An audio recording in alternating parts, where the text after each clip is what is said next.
کیا آپ جانتے ہیں ایک وقت ایسا بھی تھا جب مکہ کی خاموش وادیوں میں صرف 3 لوگ ایک نئے دین پر کھڑے تھے، ایک نوجوان، ایک بچہ اور ایک عورت، اور پوری دنیا ان کے خلاف تھی۔ وہ لمحہ جب ایک بیٹے نے اپنے باپ کے سامنے اعلان کیا، میں اللہ اور اس کے رسول پر ایمان لا چکا ہوں۔ وہ وقت جب ایک غلام نے آزادی کو ٹھکرا کر محبت رسول صلی اللہ علیہ وسلم کو چن لیا، اور وہ دن جب ایک سچے دوست نے بغیر کسی سوال کے کہا، آپ سچ کہتے ہیں۔ یہ کہانی ہے ان عظیم لوگوں کی جنہوں نے سب کچھ کھو کر بھی دین نہیں چھوڑا۔ آخر کون تھے یہ لوگ اور کیسے انہوں نے تاریخ کا رخ بدل دیا؟ جانیے اس ایمان افروز داستان میں۔ لیکن احتیاط کے باوجود حضرت علی رضی اللہ عنہ کے والد کو ان کے قبول اسلام کا علم ہو گیا، تو انہوں نے حضرت علی رضی اللہ عنہ سے اس کے متعلق استفسار کیا۔ اپنے والد کا سوال سن کر حضرت علی رضی اللہ عنہ نے فرمایا، ابا جان، میں اللہ اور اس کے رسول پر ایمان لا چکا ہوں، اور جو کچھ اللہ کے رسول لے کر آئے ہیں اس کی تصدیق کر چکا ہوں، لہٰذا ان کے دین میں داخل ہو گیا ہوں اور ان کی پیروی اختیار کر چکا ہوں۔ یہ سن کر ابو طالب نے کہا، جہاں تک ان کی بات ہے، یعنی محمد صلی اللہ علیہ وآلہ وسلم کی، تو وہ تمہیں بھلائی کے سوا کسی دوسرے راستے پر نہیں لگائیں، لہٰذا ان کا ساتھ نہ چھوڑنا۔ ابو طالب اکثر یہ کہا کرتے تھے، میں جانتا ہوں میرا بھتیجا جو کہتا ہے حق ہے۔ اگر مجھے یہ ڈر نہ ہوتا کہ قریشی کی عورتیں مجھے شرم دلائیں گی تو میں ضرور ان کی پیروی قبول کر لیتا۔ عفیف کندی رضی اللہ عنہ ایک تاجر تھے۔ ان کا بیان ہے، اسلام قبول کرنے سے بہت پہلے میں ایک مرتبہ حج کے لیے آیا۔ تجارت کا کچھ مال خریدنے کے لیے میں عباس ابن عبد المطلب کے پاس گیا۔ وہ میرے دوست تھے اور یمن سے اکثر عطر خرید کر لاتے تھے، پھر حج کے موسم میں مکہ میں فروخت کرتے تھے۔ میں ان کے ساتھ منیا میں بیٹھا تھا کہ ایک نوجوان آیا۔ اس نے غروب ہوتے سورج کی طرف غور سے دیکھا۔ جب اس نے دیکھ لیا کہ سورج غروب ہو چکا تو اس نے بہت اہتمام سے وضو کیا، پھر نماز پڑھنے لگا، یعنی کعبہ کی طرف منہ کر کے۔ پھر ایک لڑکا آیا جو بالغ ہونے کے قریب تھا۔ اس نے وضو کیا اور اس نوجوان کے برابر کھڑے ہو کر نماز پڑھنے لگا۔ پھر ایک عورت خیمے سے نکلی اور ان کے پیچھے نماز کی نیت باندھ کر کھڑی ہو گئی۔ اس کے بعد ان نوجوان نے رکوع کیا تو اس لڑکے اور عورت نے بھی رکوع کیا۔ نوجوان نے سجدے میں گیا تو وہ دونوں بھی سجدے میں چلے گئے۔ یہ منظر دیکھ کر میں نے عباس بن عبد المطلب سے پوچھا، عباس، یہ کیا ہو رہا ہے؟ انہوں نے بتایا، یہ میرے بھائی عبداللہ کے بیٹے کا دین ہے۔ محمد صلی اللہ علیہ وآلہ وسلم کا دعویٰ ہے کہ اللہ تعالیٰ نے اسے پیغمبر بنا کر بھیجا ہے۔ یہ لڑکا میرا بھتیجا ہے، علی ابن طالب ہے، اور یہ عورت محمد صلی اللہ علیہ وآلہ وسلم کی بیوی خدیجہ ہے۔ یہ عفیف کندی رضی اللہ عنہ مسلمان ہوئے تو کہا کرتے تھے، کاش اس وقت ان میں چوتھا آدمی میں ہوتا۔ اس واقعے کے وقت غالباً حضرت زید بن حارثہ اور حضرت ابوبکر صدیق رضی اللہ عنہ وہاں موجود نہیں تھے، اگرچہ اس وقت تک دونوں مسلمان ہو چکے تھے۔ حضرت زید بن حارثہ رضی اللہ عنہ غلاموں میں سب سے پہلے ایمان لائے تھے۔ یہ حضور اکرم صلی اللہ علیہ وسلم کے آزاد کردہ غلام تھے۔ پہلے یہ حضرت خدیجہ رضی اللہ عنہ کے غلام تھے۔ شادی کے بعد انہوں نے زید بن حارثہ رضی اللہ عنہ کو آپ صلی اللہ علیہ وآلہ وسلم کی غلامی میں دے دیا تھا۔ یہ غلام کس طرح بنے یہ بھی سن لیں۔ جاہلیت کے زمانے میں ان کی والدہ انہیں لیے اپنے ماں باپ کے ہاں جا رہی تھی کہ قافلہ کو لوٹ لیا گیا۔ ڈاکو ان کے بیٹے زید بن حارثہ رضی اللہ عنہ کو بھی لے گئے، پھر انہیں عکاظ کے میلے میں بیچنے کے لیے لایا گیا۔ ادھر سیدہ خدیجہ رضی اللہ عنہ نے حکیم بن حزام رضی اللہ عنہ کو میلے میں بھیجا۔ وہ ایک غلام خریدنا چاہتی تھی۔ آپ حکیم بن حزام رضی اللہ عنہ کی پھوپھی تھیں۔ حکیم بن حزام رضی اللہ عنہ میلے میں آئے تو وہاں انہوں نے زید بن حارثہ رضی اللہ عنہ کا بدے دیکھا۔ اس وقت ان کی عمر 8 سال تھی۔ حکیم بن حزام رضی اللہ عنہ کو یہ اچھے لگے، چنانچہ انہوں نے سیدہ خدیجہ رضی اللہ عنہ کے لیے انہیں خرید لیا۔ حضرت خدیجہ رضی اللہ عنہ کو بھی یہ پسند آئے اور انہوں نے انہیں اپنی غلامی میں لے لیا۔ پھر نبی کریم صلی اللہ علیہ وآلہ وسلم کو ہدیہ کر دیا۔ اس طرح حضرت زید بن حارثہ رضی اللہ عنہ آپ صلی اللہ علیہ وآلہ وسلم کے غلام بنے۔ پھر جب آپ نے اسلام کی دعوت دی تو فوراً آپ پر ایمان لے آئے۔ بعد میں حضور صلی اللہ علیہ وآلہ وسلم نے انہیں آزاد کر دیا تھا، مگر یہ عمر بھر حضور صلی اللہ علیہ وآلہ وسلم کی خدمت میں رہے۔ ان کے والد ایک مدت سے ان کی تلاش میں تھے۔ کسی نے انہیں بتایا کہ زید مکہ میں دیکھے گئے ہیں۔ ان کے والد اور چچا انہیں لینے فوراً مکہ معظمہ کی طرف چل پڑے۔ مکہ پہنچ کر یہ آپ صلی اللہ علیہ وآلہ وسلم کی خدمت میں حاضر ہوئے اور آپ کو بتایا کہ زید ان کے بیٹے ہیں۔ ساری بات سن کر آپ نے ارشاد فرمایا، تم زید سے پوچھ لو، اگر یہ تمہارے ساتھ جانا چاہیں تو مجھے کوئی اعتراض نہیں، اور یہاں میرے پاس رہنا چاہیں تو ان کی مرضی۔ زید رضی اللہ عنہ سے پوچھا گیا تو انہوں نے نبی کریم صلی اللہ علیہ وآلہ وسلم کے ساتھ رہنا پسند کیا۔ اس پر باپ نے کہا، تیرا برا ہو زید، تو آزادی کے مقابلے میں غلامی کو پسند کر رہا ہے۔ جواب میں حضرت زید رضی اللہ عنہ نے کہا، ہاں، ان کے مقابلے میں کسی اور کو ہرگز نہیں چن سکتا۔ آپ نے حضرت زید رضی اللہ کی یہ بات سنی تو آپ فوراً حجر اسود کے پاس گئے اور اعلان فرمایا، آج سے زید میرا بیٹا ہے۔ ان کے والد اور چچا مایوس ہو گئے، تاہم نبی کریم صلی اللہ علیہ وآلہ وسلم نے انہیں اجازت دے دی کہ وہ جب چاہیں زید سے ملنے آ سکتے۔ چنانچہ وہ ملنے کے لیے آتے رہے۔ تو یہ تھے حضرت زید بن حارثہ رضی اللہ عنہ، جو غلاموں میں سب سے پہلے ایمان لائے۔ حضرت زید واحد صحابی ہیں جن کا قرآن کریم میں نام لے کر ذکر کیا گیا ہے۔ سیدنا ابو بکر صدیق رضی اللہ عنہ ایمان لائے۔ آپ نبی اکرم صلی اللہ علیہ وآلہ وسلم کے پہلے ہی دوست تھے۔ حضور نبی کریم صلی اللہ علیہ وآلہ وسلم اکثر ان کے گھر آتے اور ان سے باتیں کیا کرتے تھے۔ ایک دن حضرت حکیم بن حزام رضی اللہ عنہ کے پاس بیٹھے تھے کہ ان کی ایک باندی وہاں آئی اور کہنے لگی، آج آپ کی پھپھی خدیجہ نے یہ دعویٰ کیا ہے کہ ان کے شوہر اللہ تعالیٰ کی طرف سے بھیجے ہوئے پیغمبر ہیں، جیسا کہ موسیٰ علیہ السلام تھے۔ حضرت ابو بکر صدیق رضی اللہ عنہ نے جونی حضرت حکیم رضی اللہ عنہ کی باندی کی یہ بات سنی، چپکے سے وہاں سے اٹھے اور نبی کریم صلی اللہ علیہ وآلہ وسلم کے پاس آ گئے اور آپ سے اس بارے میں پوچھا۔ اس پر آپ نے حضرت ابو بکر صدیق رضی اللہ عنہ کو وحی آنے کا پورا واقعہ سنایا اور بتایا کہ آپ کو تبلیغ کا حکم دیا گیا ہے۔ یہ سنتے ہی حضرت ابو بکر صدیق رضی اللہ عنہ نے عرض کیا، میرے ماں باپ آپ پر قربان، آپ بالکل سچ کہتے ہیں، واقعی اللہ کے رسول ہیں۔ آپ کے اس طرح فوراً تصدیق کرنے کی بنا پر نبی کریم صلی اللہ علیہ وآلہ وسلم نے آپ کو صدیق کا لقب عطا فرمایا۔ اس بارے میں دوسری روایت یہ ہے کہ صدیق کا لقب آپ نے انہیں اس وقت دیا تھا جب آپ معراج کے سفر سے واپس تشریف لائے تھے۔ مکہ کے مشرکین نے آپ کو جھٹلایا تھا۔ اس وقت حضرت ابو بکر صدیق رضی اللہ عنہ نے فوری طور پر آپ کی تصدیق کی تھی اور آپ نے انہیں صدیق کا لقب عطا فرمایا تھا۔ غرض ابو بکر صدیق رضی اللہ عنہ نے آپ کی نبوت کی تصدیق فوری طور پر کر دی۔ حضرت ابو بکر صدیق رضی اللہ عنہ کا نام نبی اکرم صلی اللہ علیہ وآلہ وسلم نے عبداللہ رکھا، اس لیے کہ اس سے پہلے ان کا نام عبد الکعبہ تھا۔ اس لحاظ سے ابو بکر صدیق وہ پہلے آدمی ہے جن کا نام نبی کریم صلی اللہ علیہ وآلہ وسلم نے تبدیل کیا۔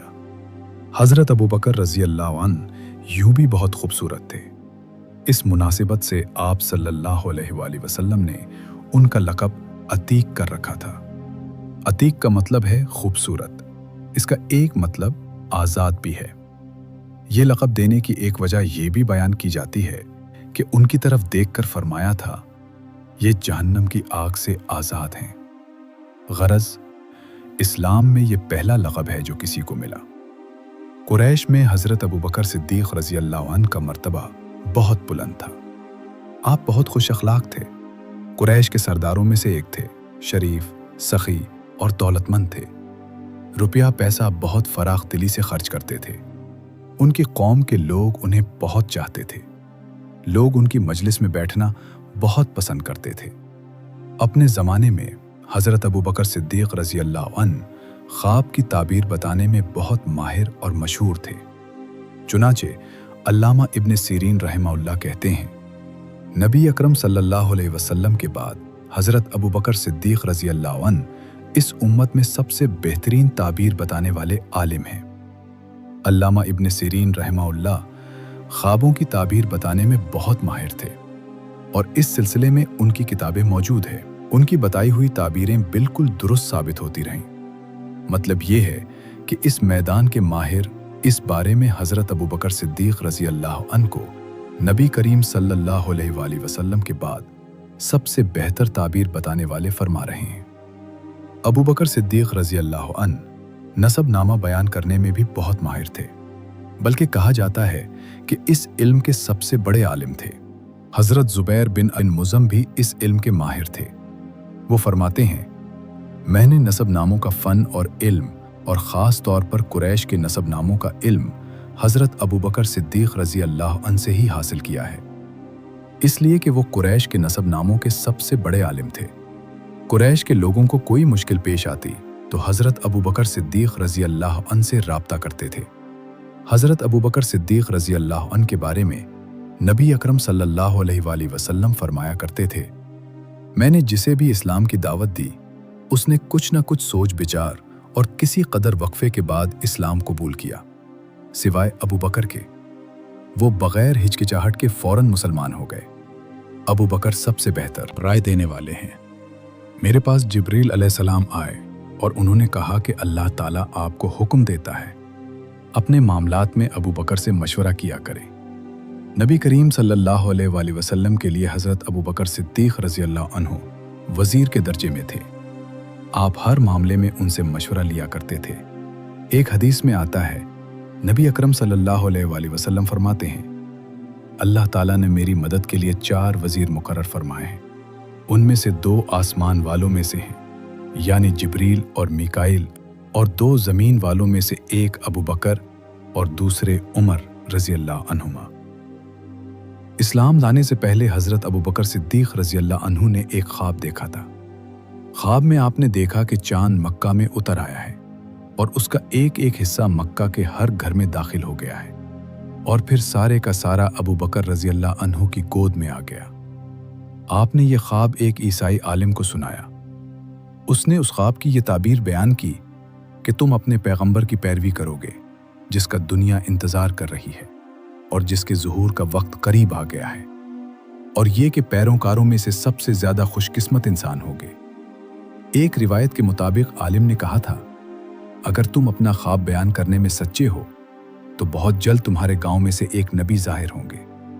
तुम उस नबी की ज़िंदगी में उसके वज़ीर बनोगे और उनकी वफ़ात के बाद उनके खलीफा होगे। कुछ अरसा बाद अबू बकर सिद्दीक़ रज़ी अल्लाह अन्हु को यमन जाने का इत्तेफाक हुआ था। यमन में ये एक बूढ़े आलिम के घर ठहरे। उसने आसमानी किताबें पढ़ रखी थीं। अबू बकर सिद्दीक़ रज़ी अल्लाह अन्हु को देखकर उसने कहा, मेरा ख्याल है तुम हरम के रहने वाले हो, और मेरा ख्याल है तुम कुरैशी हो और तीमी ख़ानदान से हो। अबू बकर सिद्दीक़ रज़ी अल्लाह अन्हु ने जवाब में फरमाया, हाँ, तुमने बिल्कुल ठीक कहा। अब उसने कहा, मैं तुमसे एक बात और कहता हूँ, तुम ज़रा अपना पेट पर से कपड़ा हटा कर दिखाओ। हज़रत अबू बकर सिद्दीक़ उसकी बात सुनकर हैरान हुए और बोले, ऐसा मैं उस वक्त तक नहीं करूँगा जब तक कि तुम उसकी वजह नहीं बता दोगे। उस पर उसने कहा, मैं अपने मजबूत इल्म की बुनियाद पर कहता हूँ कि हरम के इलाके में एक नबी का ज़हूर होने वाला है। उनकी मदद करने वाला एक नौजवान होगा और एक पुख्ता उम्र वाला होगा। जहाँ तक नौजवान का ताल्लुक़ है वो मुश्किलात में कूद जाने वाला होगा। जहाँ तक पुख्ता उम्र के आदमी का ताल्लुक़ है वो सफ़ेद रंग का कमज़ोर जिस्म वाला होगा। उसके पेट पर एक बालदार निशान होगा। हरम का रहने वाला तैमी ख़ानदान का होगा। और अब ये ज़रूरी नहीं कि तुम मुझे अपना पेट दिखाओ, क्योंकि बाकी सब अलामतें तुम में मौजूद हैं। उसकी इस बात पर हज़रत अबू बकर सिद्दीक़ रज़ी अल्लाह अन्हु ने अपने पेट पर से कपड़ा हटा दिया। वहाँ उनकी नाफ के ऊपर सियाह और सफ़ेद बालों वाला निशान मौजूद था। तब वो पुकार उठा, परवरदिगार काबा की कसम, तुम वही हो। हज़रत अबू बकर सिद्दीक़ रज़ी अल्लाह अन्हु कहते हैं, जब मैं यमन में अपनी ख़रीदारी और तिजारती काम कर चुका तो रुखसत होने के वक्त उसके पास आया। उस वक्त उसने मुझसे कहा, मेरी तरफ से चंद शेर सुन लो जो मैंने उस नबी की शान में कहे हैं। उस पर मैंने कहा, अच्छी बात है, सुनाओ। तब उसने मुझे वो शेर सुनाए। उसके बाद जब मैं मक्का मुअज़्ज़मा पहुंचा, नबी अकरम सल्लल्लाहु अलैहि वसल्लम अपनी नबूवत का ऐलान कर चुके थे। फ़ौरन ही मेरे पास कुरैश के बड़े बड़े सरदार आए। उनमें ज़्यादा अहम अक़बा बिन अबी मुईत, शेबा, अबू जहल थे। उन लोगों ने मुझसे कहा, ए अबू बकर, अबू तालिब के यतीम ने दावा किया है कि वो नबी हैं। اگر آپ کا انتظار نہ ہوتا تو ہم اس وقت تک صبر نہ کرتے۔ اب جب کہ آپ آ گئے ہیں، ان سے نبٹنا آپ ہی کا کام ہے۔ اور یہ بات انہوں نے اس لیے کہی تھی کہ حضرت ابو بکر رضی اللہ عنہ نبی کریم صلی اللہ علیہ وآلہ وسلم کے قریبی دوست تھے۔ ابو بکر رضی اللہ عنہ فرماتے ہیں کہ میں نے اچھے انداز سے ان لوگوں کو ٹال دیا اور خود آپ کے گھر پہنچ کر دروازے پر دستک دی۔ آپ باہر تشریف لائے۔ مجھے دیکھ کر آپ نے ارشاد فرمایا، اے ابو بکر، میں تمہاری اور تمام انسانوں کی طرف اللہ کا رسول بنا کر بھیجا گیا ہوں، اس لیے اللہ تعالیٰ پر ایمان لے آؤ۔ آپ کی بات سن کر میں نے کہا، آپ کے پاس اس بات کا ثبوت ہے؟ آپ نے میری بات سن کر ارشاد فرمایا، اس بوڑھے کے وہ شعر جو اس نے آپ کو سنائے تھے۔ یہ سن کر میں حیران رہ گیا اور بولا، میرے دوست، آپ کو ان کے بارے میں کس نے بتایا؟ آپ نے ارشاد فرمایا، اس عظیم فرشتے نے جو مجھ سے پہلے بھی تمام نبیوں کے پاس آتا رہا ہے۔ حضرت ابو بکر صدیق رضی اللہ عنہ نے عرض کیا، اپنا ہاتھ لائیے، میں گواہی دیتا ہوں کہ اللہ کے سوا کوئی معبود نہیں، اور یہ کہ آپ اللہ کے رسول ہیں۔ آپ میرے ایمان لانے پر بہت خوش ہوئے، مجھے سینے سے لگایا، پھر کلمہ پڑھ کر میں آپ کے پاس سے واپس آ گیا۔ مسلمان ہونے کے بعد حضرت ابو بکر صدیق رضی اللہ عنہ نے جو سب سے پہلا کام کیا وہ تھا اسلام کی تبلیغ۔ انہوں نے اپنے جاننے والوں کو اسلام کا پیغام دیا، انہیں اللہ اور اس کے رسول کی طرف بلایا۔ چنانچہ ان کی تبلیغ کے نتیجے میں حضرت عثمان بن عفان رضی اللہ عنہ مسلمان ہوئے۔ حضرت عثمان رضی اللہ عنہ کے مسلمان ہونے کی خبر ان کے چچا حکم کو ہوئی تو اس نے انہیں پکڑ لیا اور کہا، تو اپنے باپ دادا کا دین چھوڑ کر محمد کا دین قبول کرتا ہے؟ اللہ کی قسم، میں تجھے اس وقت تک نہیں چھوڑوں گا جب تک کہ تو اس دین کو نہیں چھوڑے گا۔ اس کی بات سن کر حضرت عثمان غنی رضی اللہ عنہ نے فرمایا، اللہ کی قسم، میں اس دین کو کبھی نہیں چھوڑوں گا۔ ان کے چچا نے جب ان کی پختگی اور ثابت قدمی دیکھی تو انہیں تکالیف پہنچائیں۔ حضرت عثمان رضی اللہ عنہ ثابت قدم رہے۔ حضرت عثمان رضی اللہ عنہ کی فضیلت میں ایک حدیث میں آیا ہے کہ نبی کریم صلی اللہ علیہ وآلہ وسلم نے فرمایا، جنت میں ہر نبی کا ایک رفیق یعنی ساتھی ہوتا ہے، اور میرے ساتھی وہاں عثمان ابن عفان ہوں گے۔ حضرت ابو بکر رضی اللہ عنہ نے اسلام کی تبلیغ جاری رکھی۔ آپ کی کوششوں سے حضرت عثمان رضی اللہ عنہ کے بعد حضرت زبیر بن العوام رضی اللہ عنہ بھی مسلمان ہو گئے۔ اس وقت ان کی عمر 8 سال تھی۔ اسی طرح حضرت عبد الرحمن بن عوف رضی اللہ عنہ بھی حضرت ابو بکر صدیق رضی اللہ عنہ کی کوشش سے مسلمان ہوئے۔ جاہلیت کے زمانہ میں ان کا نام عبد الکعبہ تھا۔ نبی کریم صلی اللہ علیہ وآلہ وسلم نے آپ کا نام عبد الرحمن رکھا۔ یہ عبد الرحمن بن عوف رضی اللہ عنہ کہتے ہیں، امیہ ابن خلف میرا دوست تھا۔ ایک روز اس نے مجھ سے کہا، تم نے اس نام کو چھوڑ دیا جو تمہارے باپ نے رکھا تھا؟ جواب میں نے کہا، ہاں چھوڑ دیا۔ یہ سن کر وہ بولا، میں رحمان کو نہیں جانتا، اس لیے میں تمہارا نام عبد العلا رکھتا ہوں۔ چنانچہ مشرک اس روز سے مجھے عبد العلا کہہ کر پکارنے لگے۔ حضرت عبد الرحمن بن عوف رضی اللہ عنہ اپنے اسلام لانے کا واقعہ اس طرح بیان کرتے ہیں، میں اکثر یمن جایا کرتا تھا۔ جب بھی وہاں جاتا، اسکلان بن اواقف حمیری کے مکان پر ٹھہرا کرتا تھا، اور جب بھی میں اس کے ہاں جاتا وہ مجھ سے پوچھا کرتا تھا، کیا وہ شخص تم لوگوں میں ظاہر ہو گیا ہے جس کی شہرت اور چرچے ہیں؟ کیا تمہارے دین کے معاملے میں کسی نے مخالفت کا اعلان کیا ہے؟ میں ہمیشہ یہی کہا کرتا تھا کہ نہیں، ایسا کوئی شخص ظاہر نہیں ہوا۔ یہاں تک کہ وہ سال آ گیا جس میں نبی کریم صلی اللہ علیہ وآلہ وسلم کا ظہور ہوا۔ میں اس سال یمن گیا تو اسی کے یہاں ٹھہرا۔ اس نے یہی سوال پوچھا، تب میں نے اسے بتایا، ہاں ان کا ظہور ہو گیا ہے، ان کی مخالفت بھی ہو رہی ہے۔ حضرت عبد الرحمن بن عوف کے بارے میں نبی اکرم صلی اللہ علیہ وآلہ وسلم نے ارشاد فرمایا، تم زمین والوں میں بھی امانت دار ہو اور آسمان والوں میں بھی۔ حضرت عبد الرحمن بن عوف رضی اللہ عنہ کے بعد حضرت ابو بکر صدیق رضی اللہ عنہ نے حضرت سعد بن ابی وقاص رضی اللہ عنہ کو بھی اسلام کی دعوت دی۔ انہوں نے کوئی ہچکچاہٹ ظاہر نہ کی، فوراً حضور نبی کریم صلی اللہ علیہ وآلہ وسلم کے پاس چلے آئے۔ آپ سے آپ کے پیغام کے بارے میں پوچھا۔ آپ نے انہیں بتایا تو یہ اسی وقت مسلمان ہو گئے۔ اس وقت ان کی عمر 19 سال تھی۔ یہ بنی زہرہ کے خاندان سے تھے۔ آپ صلی اللہ علیہ وآلہ وسلم کی والدہ ماجدہ آمنہ بھی اس خاندان سے تھیں۔ اسی لیے حضرت سعد بن ابی وقاص رضی اللہ عنہ हुजूर सल्लल्लाहु अलैहि वसल्लम के मामू कहलाते थे। आपने हज़रत साद बिन अबी वकास रज़ी अल्लाह अन्हु के लिए एक बार फरमाया, ये मेरे मामू हैं, है कोई जिसके ऐसे मामू हों? हज़रत साद बिन अबी वकास रज़ी अल्लाह अन्हु जब इस्लाम लाए और उनकी वालदा को उनके मुसलमान होने का पता चला तो ये बात उन्हें बहुत नागवार गुजरी। इधर ये अपनी वालदा के बहुत फर्मा बरदार थे। वालदा ने उनसे कहा, क्या तुम ये नहीं समझते कि अल्लाह ताला ने तुम्हें अपने बड़ों की खातिरदारी और माँ बाप के साथ अच्छा मामला करने का हुक्म दिया है? हज़रत साद रज़ी अल्लाह अन्हु ने जवाब दिया, हाँ बिल्कुल ऐसा ही है।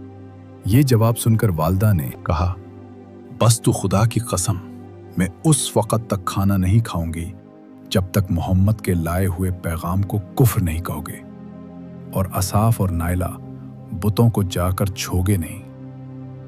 उस वक्त के मुशरिकों का तरीक़ा ये था कि वो उन बुतों के खुले मुंह में खाना और शराब डाला करते थे। अब वालदा ने खाना पीना छोड़ दिया। हज़रत साद रज़ी अल्लाह अन्हु ने अपनी वालदा से कहा, खुदा की कसम माँ, तुम्हें नहीं मालूम, अगर तुम्हारे पास 1000 जिंदगियां होती और वो सब एक एक करके इस वजह से ख़त्म होती, तब भी मैं नबी करीम सल्लल्लाहु अलैहि वसल्लम के दीन को हरगिज़ न छोड़ता। इसलिए अब ये तुम्हारी मर्जी है, खाओ या ना खाओ। जब माँ ने उनकी ये मजबूती देखी तो खाना शुरू कर दिया।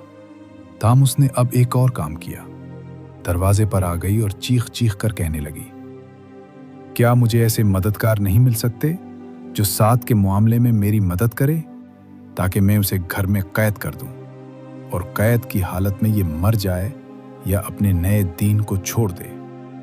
हज़रत साद फरमाते हैं, मैंने ये अल्फाज सुने तो माँ से कहा, मैं तुम्हारे घर का रुख भी नहीं करूंगा।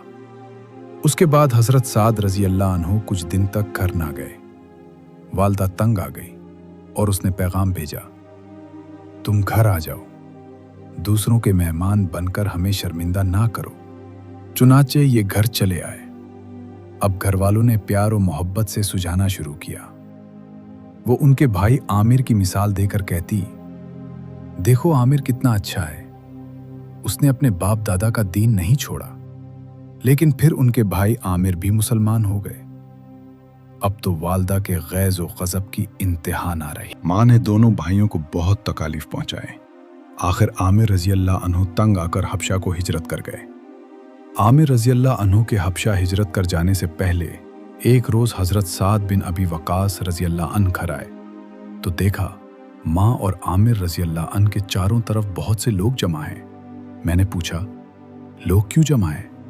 लोगों ने बताया, ये देखो, तुम्हारी माँ ने तुम्हारे भाई को पकड़ रखा है और अल्लाह से अहद कर रही है कि जब तक आमिर बेदीनी नहीं छोड़ेगा उस वक्त तक ये ना तो खजूर के साए में बैठेगी और ना खाना खाएगी और ना पानी पिएगी।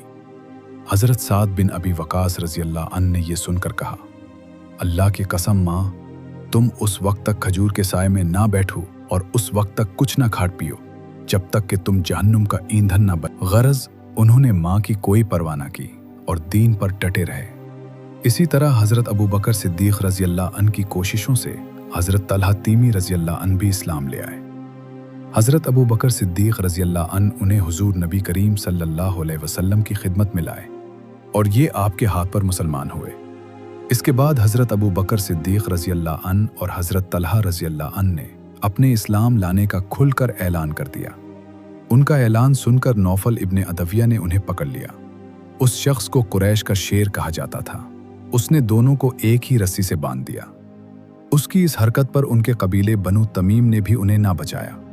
अब चूंकि नौफल ने दोनों को एक ही रस्सी से बांधा था और दोनों के जिस्म आपस में बिल्कुल मिले हुए थे, इसलिए उन्हें करीनीन कहा जाने लगा, यानी मिले हुए। नौफल बिन अदविया के जुल्म की वजह से नबी करीम सल्लल्लाहु अलैहि वसल्लम फरमाया करते थे, ए अल्लाह, इब्न अदविया के शर से हमें बचा। हज़रत तलहा रज़ी अल्लाह अन्हु अपने इस्लाम कबूल कर लेने का सबब इस तरह बयान करते हैं, मैं एक मर्तबा बसरिया के बाजार में गया। मैंने वहाँ एक राहिब को देखा। वो अपनी खानकाह में खड़ा था और लोगों से कह रहा था, इस मर्तबा हज से आने वालों से पूछो, क्या उनमें कोई हरम का बाशिंदा भी है? मैंने आगे बढ़कर कहा, मैं हूँ हरम का रहने वाला। मेरा जुमला सुनकर उसने कहा, क्या अहमद का ज़हूर हो गया है? मैंने पूछा, अहमद कौन? तब उस राहिब ने कहा, अहमद बिन अब्दुल्ला बिन अब्दुल मुत्तलिब, ये इसका महीना है। वो इस महीने में ज़ाहिर होगा। वो आखिरी नबी है। इसके ज़ाहिर होने की जगह हरम है और इसकी हिजरत की जगह वो इलाका है जहाँ बागात हैं, सब्ज़ाज़ार हैं। इसलिए तुम पर ज़रूरी है कि तुम इस नबी की तरफ बढ़ने में पहल करो। इस राहिब की कही हुई बात मेरे दिल में नक्श हो गई। मैं तेज़ी के साथ वहाँ से वापस रवाना हुआ और मक्का पहुँचा। यहाँ पहुँचकर मैंने लोगों से पूछा, क्या कोई नया वाक़या भी पेश आया है? लोगों ने बताया, हाँ, मोहम्मद बिन अब्दुल्ला अमीन ने लोगों को अल्लाह की तरफ दावत देना शुरू की है। अबू बकर ने उनकी पैरवी कबूल कर ली है। मैं ये सुनते ही घर से निकला और अबू बकर सिद्दीक़ रज़ी अल्लाह अन्हु पास पहुँच गया। मैंने उन्हें राहिब की सारी बात सुना दी। सारी बात सुनकर हज़रत अबू बकर सिद्दीक़ रज़ी अल्लाह अन्हु हुज़ूर नबी करीम सल्लल्लाहु अलैहि वसल्लम की खिदमत में गए और आपको ये पूरा वाक़या सुनाया। आप सुनकर बहुत खुश हुए। इसी वक्त मैं भी मुसलमान हो गया। ये हज़रत तलहा रज़ी अल्लाह अन्हु उन अशरे मुबश्शरा में से हैं, यानी जिन सहाबाए कराम रज़ी अल्लाह अन्हुम को नबी करीम सल्लल्लाहु अलैहि वसल्लम ने दुनिया ही में जन्नत की बशारत दी, उनमें से एक हैं। इसी तरह हज़रत अबू बकर सिद्दीक़ रज़ी अल्लाह अन्हु कोशिशों से जिन सहाबाए कराम रज़ी अल्लाह अन्हुम ने कलमा पढ़ा, उनमें से 5 अशरे मुबश्शरा में शामिल हैं। वो ये हैं, हज़रत ज़ुबैर, हज़रत उस्मान, हज़रत तलहा, हज़रत अब्दुर्रहमान रज़ी अल्लाह अन्हुम।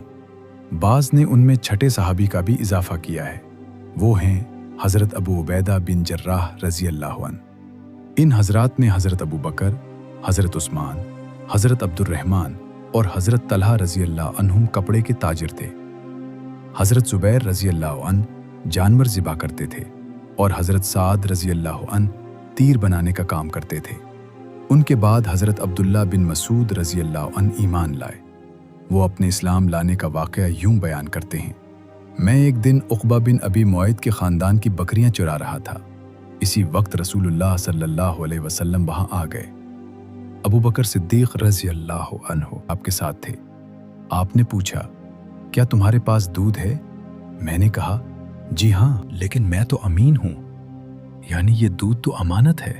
आपने फरमाया, क्या तुम्हारे पास कोई ऐसी बकरी है जिसने अभी कोई बच्चा ना दिया हो?